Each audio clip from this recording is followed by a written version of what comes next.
है लेकिन दर्द नहीं होता।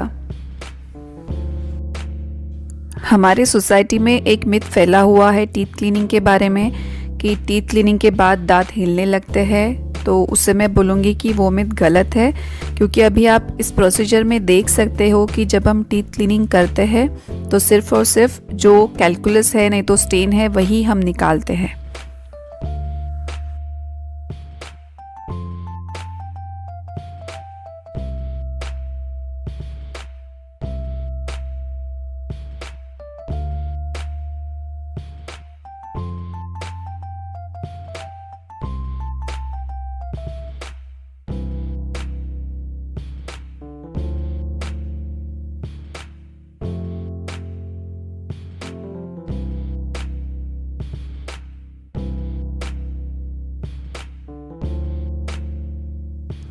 अभी हम पीछे के दांत अंदर के साइड से कर रहे हैं क्लीनिंग। आप देख सकते हो कि कितने ज़्यादा डिपॉजिट्स है। हम जो नॉर्मल टीथ क्लीनिंग करते हैं तो उसमें एनेस्थीसिया की ज़रूरत नहीं रहती है।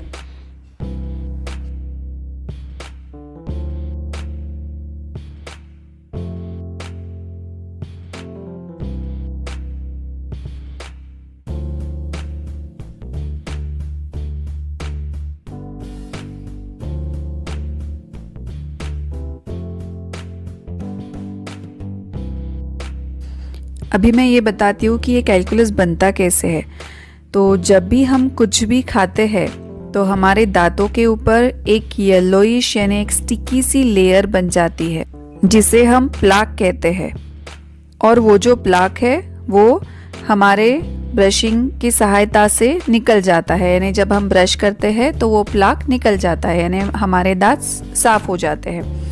लेकिन काफ़ी बार ऐसे होता है कि जब हम ब्रश करते हैं तो ब्रश वो प्लाक तक पहुंचता ही नहीं, यानी प्लाक वो वैसे ही रहता है।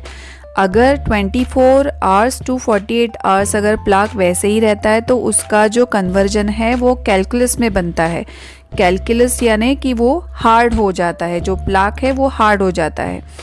तो जब वो प्लाक हार्ड हो जाता है तो उसके बाद वो हमारे नॉर्मल ब्रशिंग से निकलता नहीं है। तो वो जो टार्टर है, कैलकुलस नहीं तो टार्टर, तो उसे हमको प्रोफेशनल क्लीनिंग से ही निकालना पड़ता है। और अगर हम टीथ क्लीनिंग नहीं करते हैं, वो कैलकुलस वैसे ही रहता है हमारे दांतों के ऊपर, तो वो जो कैलकुलस है उसके वजह से हमारे गम्स में यानी मसूड़ों में इन्फ्लेमेशन होना, सूजन आना, ये शिकायतें शुरू हो जाती है।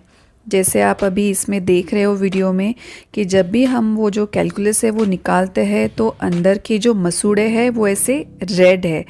क्यों? क्योंकि कैलकुलस की वजह से उसमें ऑलरेडी इन्फ्लेमेशन हो चुका है। अगर इसके बाद भी हमने कैलकुलस नहीं निकाला, यानी क्लीनिंग नहीं की, दांतों की सफाई नहीं की, तो फिर पाइलिया की शिकायत शुरू हो सकती है।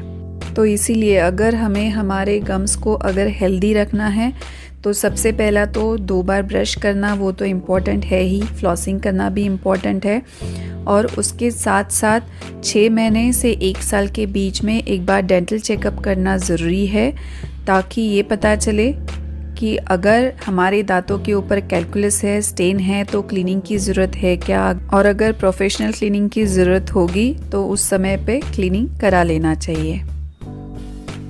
अभी ये बाहर के साइड से हम क्लीनिंग कर रहे हैं।